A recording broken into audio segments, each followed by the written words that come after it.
Beautiful beings of the universe, welcome to now. Like I said in my previous video, that I'm going to make another video on the book Journey to Ixtlan by Don Juan. So this is it. I had taken some notes from this beautiful book while I was reading it, and I just wanted to share. So the first point that he says is self-importance is useless. Why it is useless?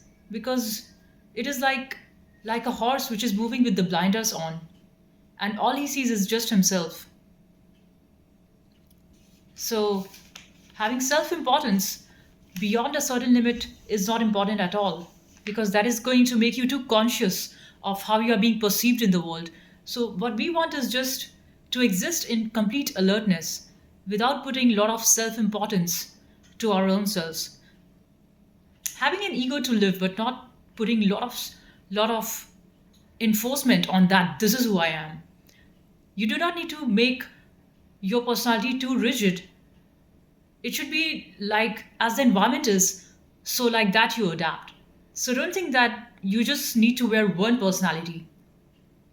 For example, the way you are with your parents might be very different than while you are operating in office. The way you are in your family with your child might be very different than when you are talking to someone from government, right? So the awareness of self-importance and not to tag too much value to your own self.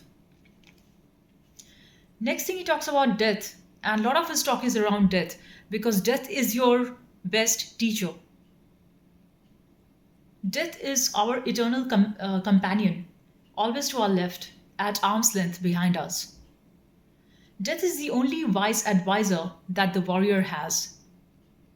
When faced with fear of annihilation, warrior checks in with death, and death may say, I haven't touched you yet.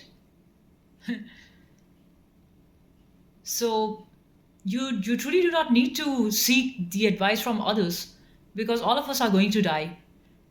And our death is our greatest advisor. So we can actually just think on whenever we are in fear, like whenever there is any sort of a contraction happening because of society or because of a hater energy or any sort of a negativity basically, then just magnify that much further and put it into the huge fire of death and ask the fire, is it my time now? And your death will tell you because each person's death speaks to them if they have some awareness. Of course, that needs intuition, and you need to be sensitive to be able to talk to your death, to be able to get a sort of guidance from it back. So, of course, I love Don Juan and his teachings. So then he says he must take responsibility with what he does and should know why he's doing and what he's doing for the warrior. So he just does not get into unnecessary act because somebody has told you should do this, or somebody has told, or society has set uh, a rule that you've got to do this. No, the warrior is going to do what seems right to him. Then the next point he talks about is for a warrior, world is weird as it is unfathomable and mysterious. I'm sure you can resonate the way the world is. Even if you are not coming from a warrior mindset, though the warrior mindset does not mean you are actually in the war. Warrior mindset is just about you have chosen your side and you are fighting for it. That means not succumb, that you are not giving up to the oppression of the world. When the world tries to oppress you, when they try to put you down, they do not just get beaten down. They get back up with their courage. So in a world where death is the hunter, there's no big or small decisions. You see how deep is it? Death is the hunter for everyone. No matter how much status, whatever power, how much of a strength you have, all of us have got death as the hunter. And that hunter might be in the form of external enemy, or it might be it's inside your own body. There might be a disease or something that might happen in the future. You don't know. So don't think that the danger is there lying only externally in the environment. Sometimes the danger is inside us. And it's not sometimes, it is very often the time. And even if you look at your own thoughts, you think a thought is not dangerous. One dangerous thought can lead you into a complete path of destruction.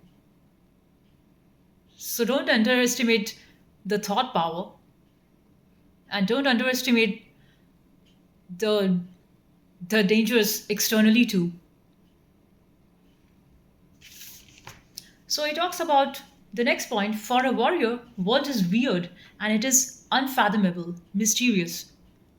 So you truly cannot understand any aspect of the external world completely. You know it at a surface level. This is how things are. This is how they are. This is how the people are acting. But deep down, who is what? You have no idea. You have no awareness about that. And how a thing unfolds itself, you are not aware. So the world is weird and it is mysterious because you do not know what's going to happen next. So the warrior must make his every act count, as he is in this world for a short while. Acts do have power. He knows that whatever he's doing may very well be his last act on the earth. So the warrior makes sure that whatever he's doing, he does it to his utmost and the best skill level and talent. Because he's aware that world is quiet for a short while. Acts have power. So whatever you are doing, you can do an important task in the least interested way, and that will completely kill the joy of doing it. And you might do a very boring task with complete enthusiasm and charm and bring and breathe life into it. This is very essential because if we can learn this aspect of being completely involved with whatever we are doing, then that is going to give us a lot of satisfaction doing that work. Because see, the main challenge is while you are doing that one thing, for example, making your tea, your mind is in the next thought. It's trying to think of the list of activities I have to do today or things which I did not do before.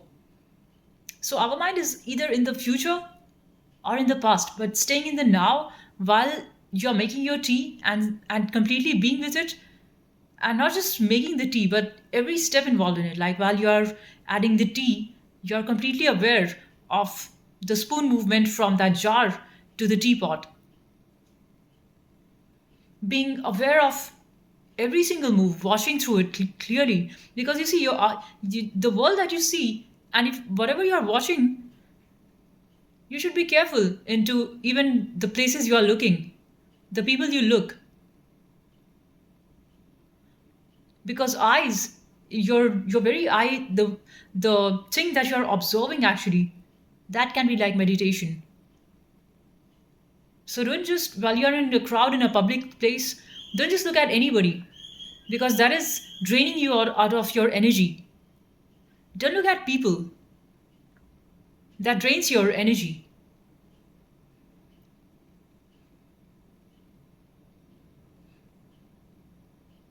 So then you're going to go into a more intentional viewing of the world. You see what's important. You let go of the unimportant. You let go of the garbage, the chaos, the useless. So you're being selective about what you hear. You're being selective about what you see. And why? Because you want to conserve your energy. So you can use that energy into creating something that is worthwhile. Why? Because you're completely aware of your death. Because you're completely aware you can die anytime. So you do not want to miss a moment and you want to live with complete intensity. That means utilizing your intelligence, that means utilizing your senses, that means utilizing your intellect. You don't just live unintentionally. So, next point that he says is his act is battle because it is a struggle. He provides, he proceeds judiciously. And why the you enter into a warrior state because of the opposition, the rivals. And why is that the case? Because of the game of duality. And this is known to everyone. If there was no resistance, there would be no growth. If there was no light, there will be no dark, and vice versa. If there was no dark, there will be no light. So both complement each other. So you might think that it seems like they both are actually fighting. A warrior is fighting the opponent. Light is fighting the dark. Clearly, that is how it is. Warrior is who? A warrior is a person of light. So the yin fights the yang. The two energies are, it might seem like either like a fight or it might seem like a dance. It would turn to dance if it was love. So then there's a smooth flow in the two energies. But when they do not understand, because you as light you might want to explain, but the dark energies they don't want to get it. So they want to fight you, they get jealous of you. They want to attack you. So how do you so then it turns to a fight because you as a person of light you don't want to give in, you don't want to surrender to darkness. You would never do that. Else of course you'd not be a warrior first of all.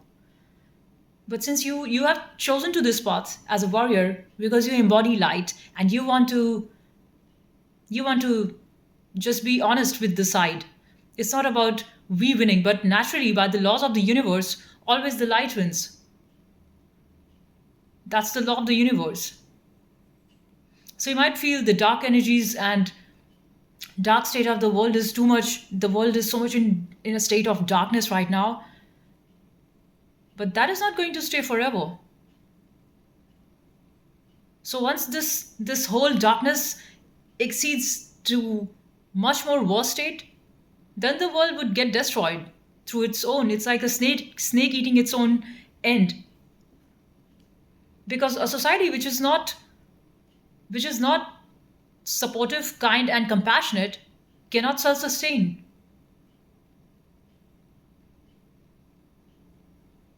And everything that has been created would come to an end.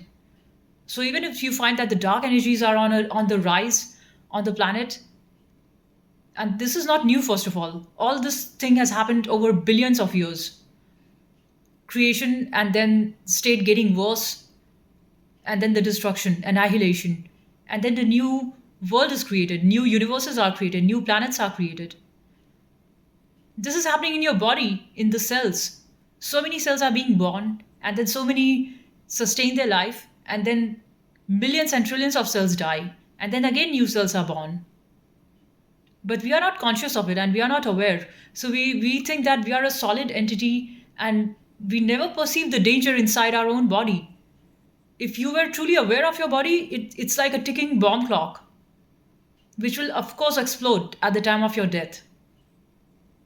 But we tend to forget this and put our attention externally as if there's no danger biologically. If you see through the danger aspect, it's dangerous to live because to live means to be in danger. To live means to completely all the time you're living in duality.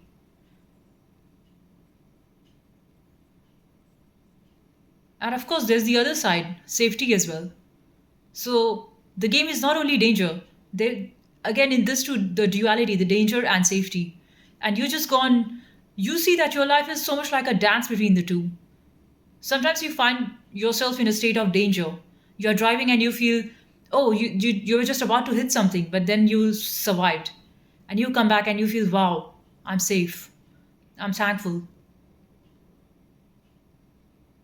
And sometimes you might find there's no fear at all. You're not being challenged externally in the outer world. There might be few days of lot of tests in a week. So the next point he says is the warrior hunter knows his last act of battle should be the best of himself. Acts have power. The last battle, it's like a strange consuming happiness. So even though the warrior knows that that might be his last battle, like how all these samurais fought, and they completely go in all of the wars, all of the duets that they enter, they are very much aware they might die. But they embrace that with this mindset that I'm going to give in the best, to the best of my ability. So they don't want to just lose any battle without being completely involved and without showing that I did not utilize all of my skills. I did not utilize all of my power and intensity into that battle. So they just want to give in their best in each battle that they have fought. And that's why samurais are so much appraised. That's why we have so many books from Miyamoto Musashi. And that's why we look to them for courage. Because courage is beautiful. Because courage is what makes you live. Courage is so essential. I was listening to Osho's audio yesterday, in which he talks very beautifully about the example of little birds and how the little birds or kids of the bird, they were in the nest, and the mother, she flies to another tree and she tries to call the little children from another tree. She's giving them the sound, but the children, they are too weak because they're just been born and their wings have not opened yet, and they are so scared to fly to that another tree. But she keeps calling them, and the children of the bird, the little chickens, they're not chicken, they, I don't know what you call the child of bird, whatever, but those are very small birds. So their wings are weak, but they still try. And despite the fear of the wind, of the speed of the wind, and them being weak, they still try, and then they make it to the other side. And then this is how gradually the little birds, gradually they get strength, and they got all of the strength through struggle.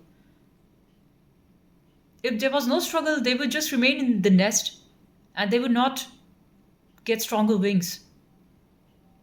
So that was a very beautiful story I heard from Osho's, and he was talking about this story to his disciples. Then I'll go to the next point, and he says that a man has to have a whole lot of sadness, pain, and joy, and not to run away from it, because those are his pointers. Those are his pointers to show that there is an opposite thing on the other side. So the warrior seeks the perfection in the warrior spirit. What is a man? A man is the sum of his personal power that determines how he lives and how he dies. It is all a game of personal power. And how does one acquire personal power? That is by struggle. No struggle means no power. But you see, the society, how it is that cowards have more power. People with low intelligence, you will see those are sitting on higher authorities who have a lot of power, and they make the fate and decision of the rest of the people. But that is vulgarity, that is power which is taken by force. But the real power, as a warrior spirit, to get that sort of a power, you would have to go through struggles and not take any shortcut around them.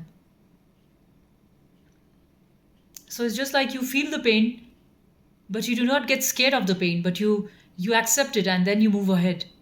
You're not scared that, oh, if I say this, I'm going to be visible and people are going to post bad comments to me. How am I going to handle that?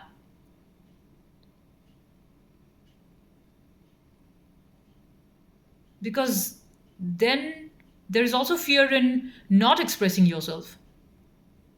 There's also fear in remaining a coward. A coward has a lot of fear, and there's no joy being that. A coward always wants to live with a lot of defense, and there's no joy in that. Why a warrior is a hero? Because the warrior presents himself to the battleground. He's bold, he has charisma, he has strength, he shines through. In a crowd, he's different.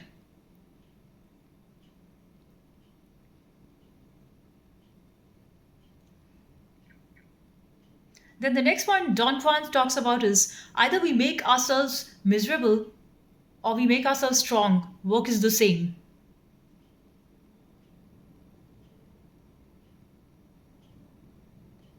How true is that?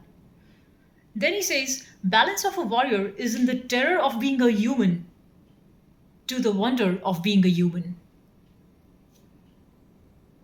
Because being you, being alive, means that you'll have to go through all these challenges. That would mean that you're actually being lost. If you're not following the path which is set by others, which is set by your parents, which is set by society, your school, government, standard setups, if you're on your own inner journey and you've got that courage enough to walk that path, it is wild and it is tricky and it's not like one straight path. Many times you'll feel derailed and you'll feel, I don't know what I'm doing. I'm not having any sort of idea where this path is going to take me tomorrow. But then there's something in you that still says, let's try this. So this is not a very well laid out path, this path of inner journey as a warrior. Balance of a warrior is in the terror of being a human to the wonder of being a human. And there's also a lot of wonder to it. There's amazement. Like you might be lost, but imagine the bliss, the amazement, the joy that that you would get when you have found out the path and you have arrived. And even before you have arrived, it was all through the journey that, of course, kept you on check. Of course, you were in a lot of, too many times you were in a state of panic. You were in a state of anxiety. You were unsure of what I'm doing. There was terror, there was fear, there was traumas all around. There was ton of negative energy all around you. You live in a world like that. You can't escape. Nobody escapes that. But the thing is, there's also strange sort of energy that you keep developing through all of the struggles that you're going through. And you feel that the moment you face your fear, the illusion of it seems to disappear. Though the biggest challenge is to be ready to enter into it. Because before you enter, it might be like a big fog and you do not see the road ahead. But you need to enter that. And as you start walking, you see that though still you do not have all of the clarity, but you do have clarity for the next 3 or 4 steps. And then you walk that, and then you see the fog is still there, but then you just keep going in. Because you cannot stop to look for security. Because, first of all, security is an illusion. And truly in this world, nobody is going to help you. You are on your own self help. You must have all of everything in you that you can support yourself. Because the moment you look to ask someone for help, do also expect another help that they would ask you soon. Because in this world, everything is transactional and nothing is for free. So if you're not ready to pay that price, don't enter into that bargain. Don't enter into that transaction. But if it is a common agreement that I'll help you now and you help me later, and the person is honest and you have good trust in your friends, then of course, by all means, that's a good friend circle. But apart from that, the best thing is a warrior is always self dependent, they're always self reliant, they do not depend on others. So to develop that courage, again, that courage is not coming out of being hard. All sort of courage, like I talked in my previous video, any form of courage confidence comes from a very fluid state. It comes from a very liquid like state. Like, you're not solid, your being is not solid like a rock. You are like water, you're like fluid. That means you're not projecting to the world as I'm a very strong ego, I'm like a WWF fighter. No, you are yourself and you are humble. And staying humble, only a humble person can have the confidence, and it needs humbleness to learn something. Lot of humbleness. And that means we are going to let go of our own frustration when we fail. Of course, it feels frustrating because we have been raised like that whenever you have failed, it's a very bad thing. And nobody will like you in your school or college or at workplace if you have failed, because that is how the society sees you, on your marks, on your score. We are judged on numbers.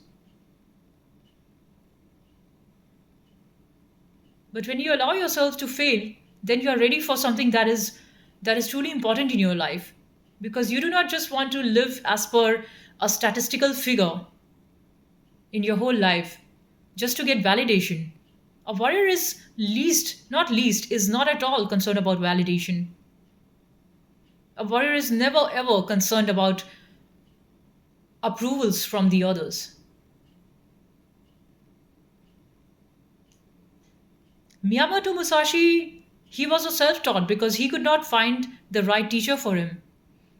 And of course, there were a lot of people who never wanted to support him personally because of who he was, such a fierce warrior. And he never ever compromised on his values. And in his later years of life, he started writing more and recording more of those things, of all of the things that he's learned through his own journey of life. And there were a lot of schools at that time where they would not take him. He was not admitted, he was not allowed. So then he had to self teach himself.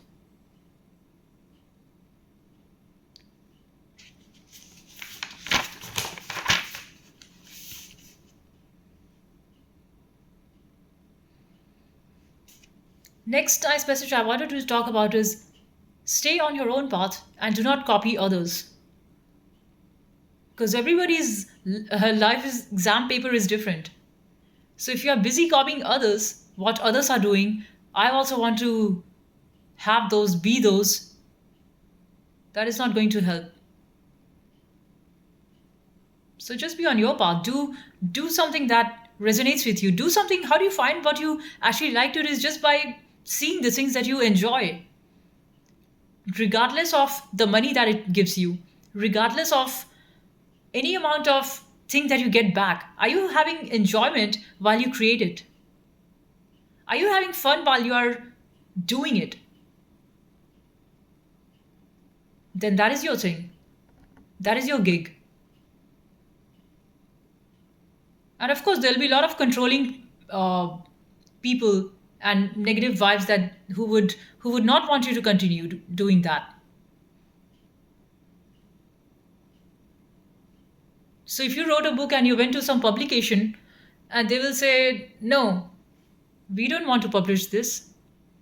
This is so, who's going to read all this? Everybody knows. So all these kind of things might land you in thinking that, oh, probably what I've created is not worth it.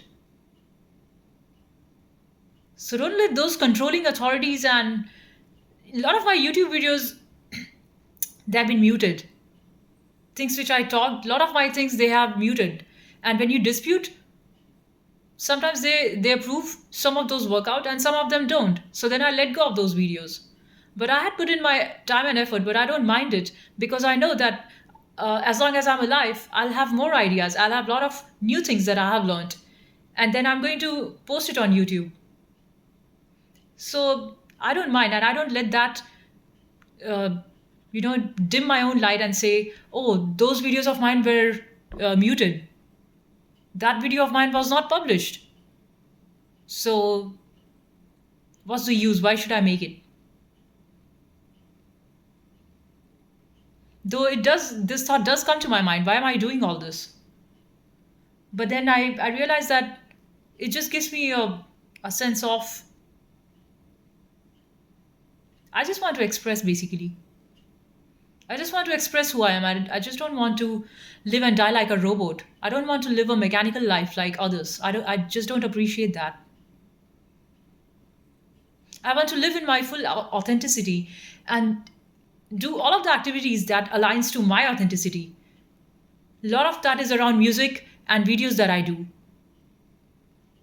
Music is my most beautiful thing because with music you don't need anything else to express. The rhythm gives you the power, or rather I should say your power feeds into the rhythm. And I love to watch the dance, this dance between energy and rhythm. Music is beautiful.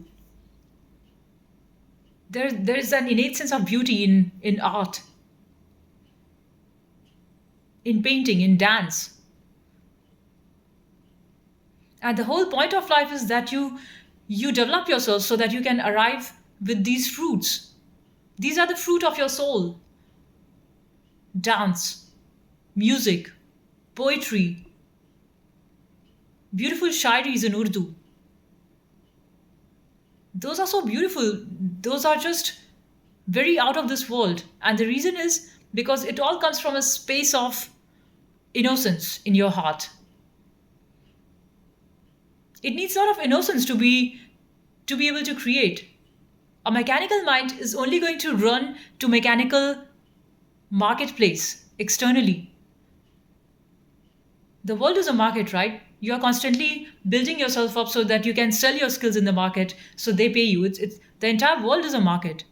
Everybody is trying to create something and show it to others. Look, I made this. This is for sale. This is for sale. Buy this, buy this. That's the business.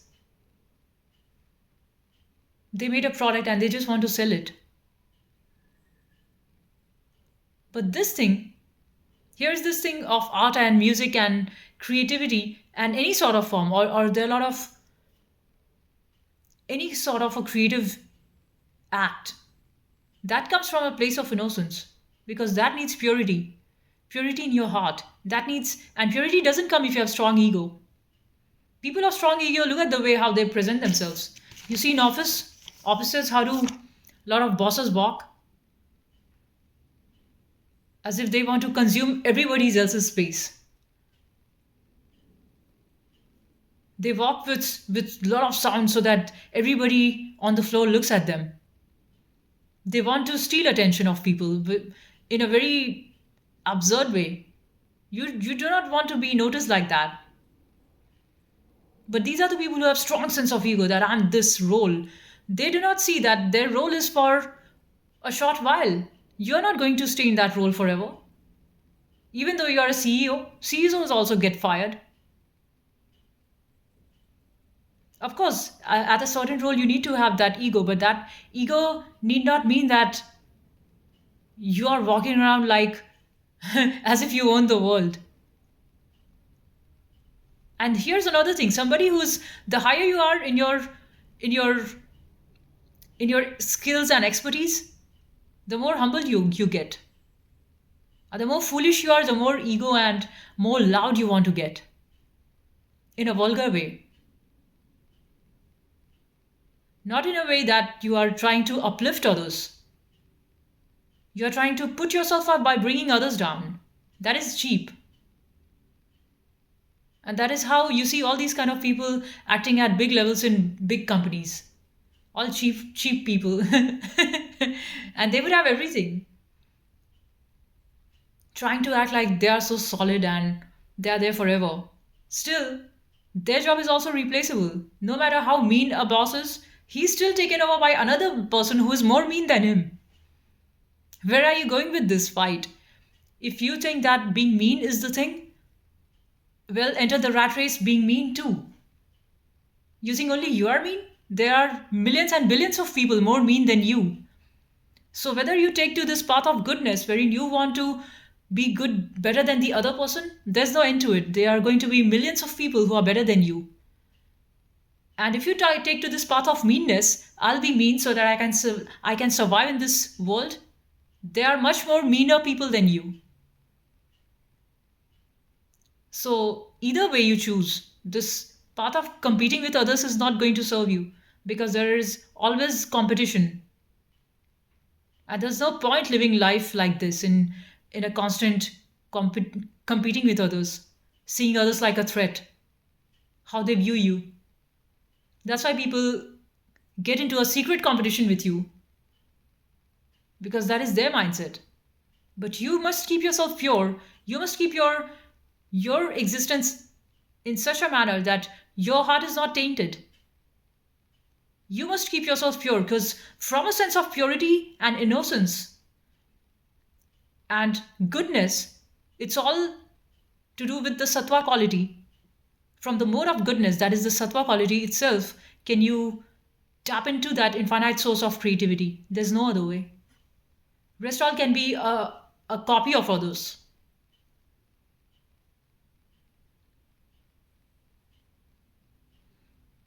But to be completely authentic and genuine and yourself, you need to be connected to the source. And give the source doesn't just it's already there, but our ego is so strong and we want to fight it and find it. And we only want the good side. But when we are put to test, we don't want to endure the pain. So we take shortcuts and we think, I'll do it later. That is our reason for procrastination. I know I should learn this today, but I'll not do it today because learning is difficult and that means I should sit with it. I should have focus. I should have concentration, but I lack it because I'm so used to of watching YouTube videos all day. So so even though I start learning that thing, after 15 minutes of it, again you automatically see some lady cooking some nice food or cake, and then you think, okay, it's just one shot, I'll watch it. So you click that, in which the lady is making nice cake, and then one video leads to the next, and then it leads to the next. And if you check time, there you are with 8 hours of watch time.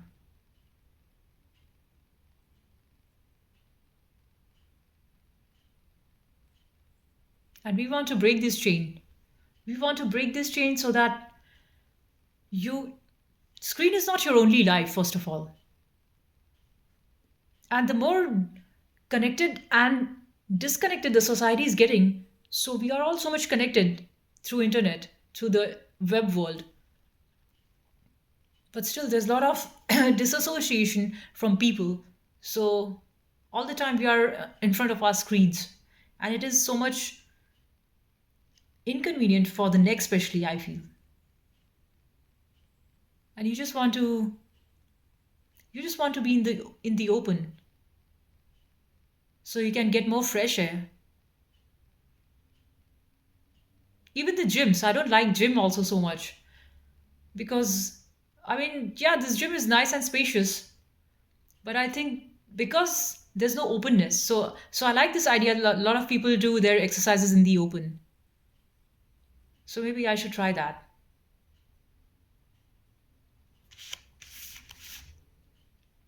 Next point that I wrote is let go of limitations and embrace boundless potential within you. Forgive yourself and others. You wipe away the stains on the mirror. Cultivate gratitude. Healing follows forgiveness and clarity. Being thankful for what we have and not just running in a mad race because of the fear that tomorrow prices will go up and I need to fight inflation and I need to do this and that. Whatever needs to happen, that will happen automatically if we are aligned to the now moment. If we are in the now moment, we are not going to have fears around making financial decisions because the fear is around what if I fail? But with the warrior mindset, we are aware that the death would take away everything. So don't fear just this one fear that I failed at this. There'll be lots of failures that you're going to have in your life. So don't think that uh, by just avoiding failures, you're going to have a safe life.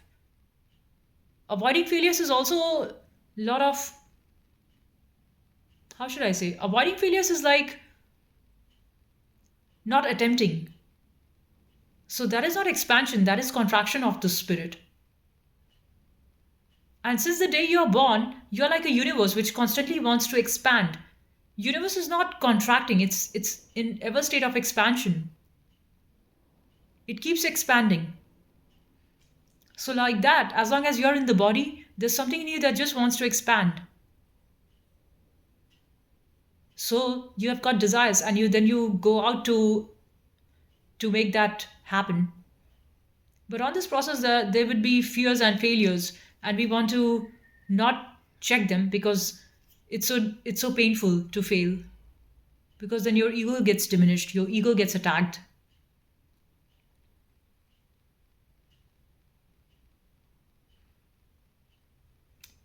Worrying about the past or worrying about the future distorts the clarity of the mirror. So whenever you find yourself worrying,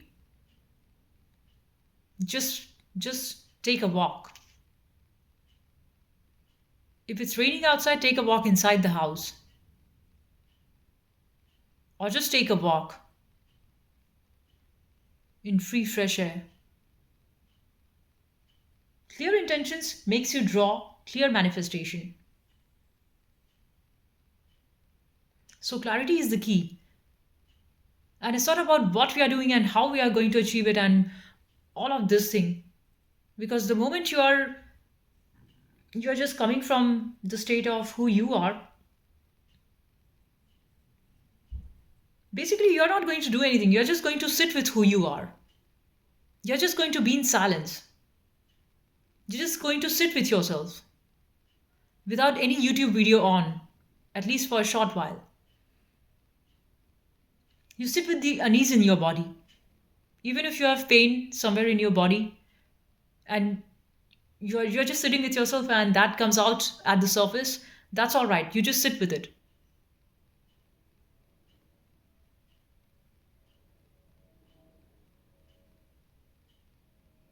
And sooner or later, you will realize that the actions are happening on its own because you cannot just be sitting forever.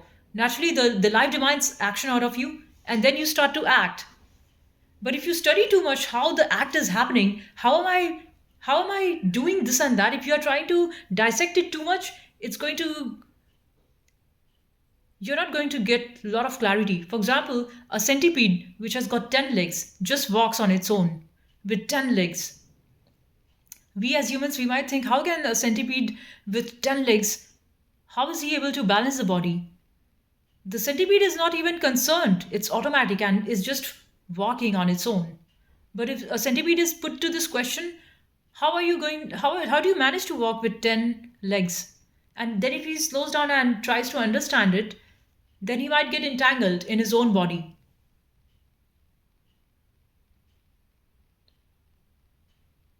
And even Nisargadatta Maharaj talks about this in his book I Am That. He says that all of the actions are automatic because who you think you are, I, is actually a chemical in your brain, and it did not develop before you were a few years of age.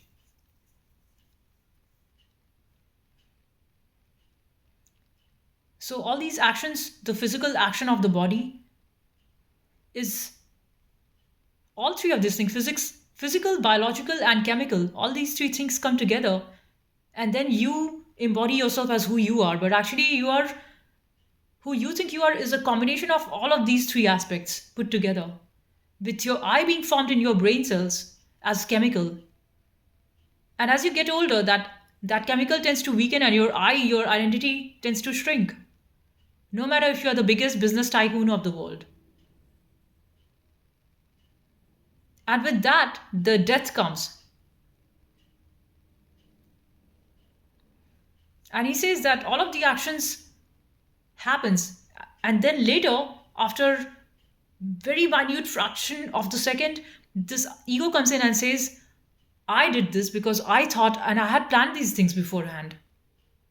But all of these actions are happening on its own.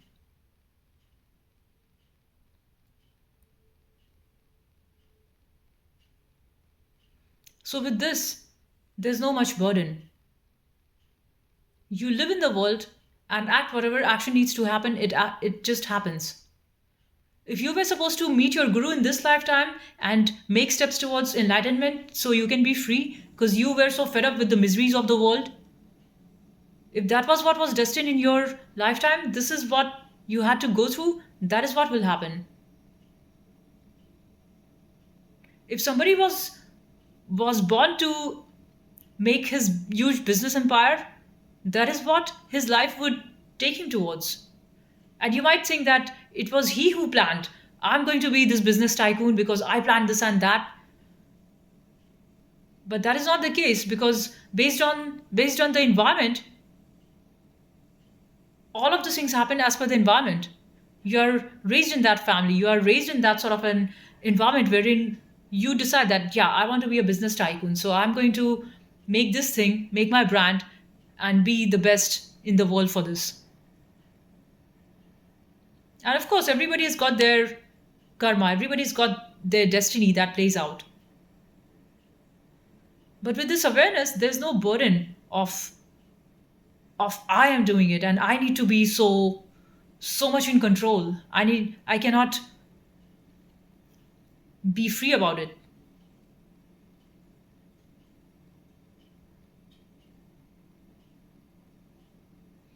So whatever destinies people have, that would be ultimately met. And Ramana Maharishi also talks in his book, Who Am I? On his book on self inquiry. He says that no matter how much amount of effort you put in trying to do something, but if it was not destined to be, you will never have it, try as you may. And how much ever you want to run away from something, but if it was destined to happen, that will happen, try as you may. Because the entire universe makes act happen. You're like a dust in this whole infinite universe, and the universe moves you, but you're a dust still. So you need not put a lot of self importance and just flow with it. And life will bring you to your knees, of course. Then be at your knees, pray, have gratitude. And if life soars you high, she makes you fly so high, then fly with it. Whatever life brings, just be with it. Whatever she brings. That is surrender. And don't think that surrender means you're not acting. Surrender means you can be in the eye of the storm. You might be completely occupied 24 hours, but you're still in a state of surrender and you do not feel the burden of your acts. Of course, you're involved in activities all day. Your day might be looking very busy to someone else. But again, there's nobody watching you because everybody's busy in their own worlds. Everybody has got their own set of issues that every I thinks about I themselves. So when you let go of self importance, you also see that everybody is also thinking about themselves. And nobody has so much time to think on you. Even your haters and your enemies so called, they are trying to look at you only because they are also probably trying to learn something from you. If there was nothing to learn from you, they would not put their hate on you. If you were useless, you were like non-existent, nobody would hate you. So your haters are actually your allies in a lot of ways. They are trying to make you better. Their check on you keeps you under check. You want to improve yourself because of them. Because they have seen the light in you which you did not see in yourself. You see? They are far more your allies than your friends. So appreciate that too. Appreciate everything that life has to throw you. Life throws you mud, stones, appreciate that. That is going to turn you into a diamond sooner. If life is rewarding you with stops, money, goodies, travels, vacations, awesome people, family meetups, enjoy that. Don't deny. If life brings you to moments of dance and joy and singing, playing drum, do it. Relish it. Enjoy the juice of life. If she brings you to test, get crushed.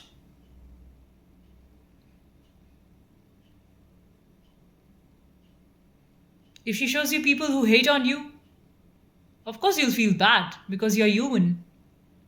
Then feel bad. Don't run away from that and don't act like I'm King Kong and I don't get affected.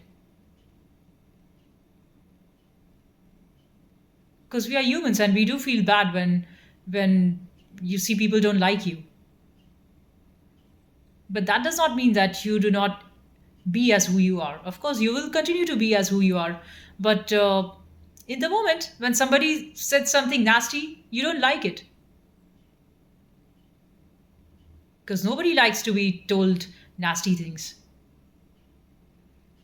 Or either you got some mean comment, there is a sort of shrinkage in you, something that just feels so unpleasant. You saw that bad comment. And when you see some nice comment, you feel good. Though watch this, a bad comment lingers for a long time than a good comment. In a day on your YouTube channel, you might have received, say, 4 or 5 good comments and one bad comment, but that has the power to ruin your day.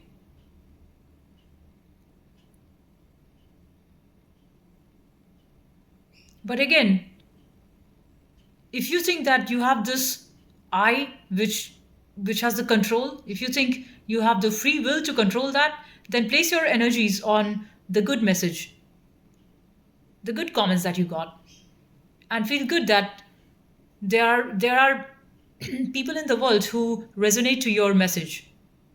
Be thankful to the world for that. And that same web that connects all of us also shows you people who do not resonate to your message. So they will write something mean and you won't like it.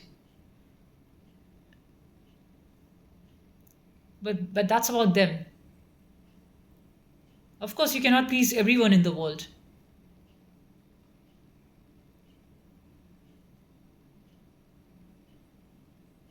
When there are people who have so much higher intelligence and so much higher skills in every aspect and still they are being hated, then we being so small and so normal, of course we'll have also haters. When Jesus was having so many haters that they crucified him, when Buddha had so many haters that people used to stone at him, they used to throw stones at him, then who are we? We are just dust in the wind. This is what we are. We are nothing. We are dust in the wind.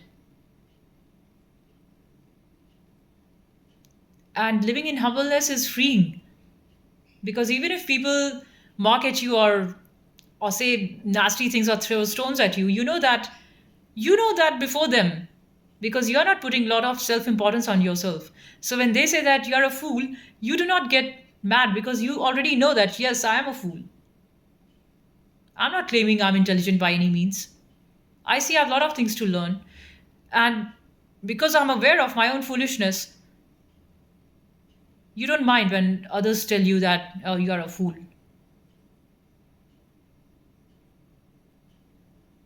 But yeah, your job is to keep working on yourself because you cannot just not do anything. You're not doing nothing is also a doing. If you think that not doing anything is keeping you free from doing, that is wrong. Even if you are not doing anything, there is a voice in your head which says, what are you doing? Don't you have work to do? And sooner or later, you get up from the couch or from the bed and then you go about doing the work. So there's no point in time when you are actually not working. You are being worked at. You are not working. I mean, such situation comes and then you work.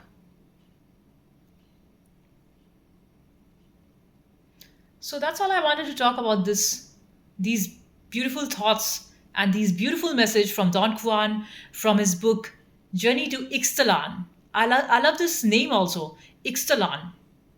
Never heard of it before. Ixtalan. Journey to Ixtlan. It makes me go there because such a unique place. The name of place is so unique. I wonder what it would be like to actually go there and see. That's all I wanted to speak about in this video. Have a great day. Bye for now.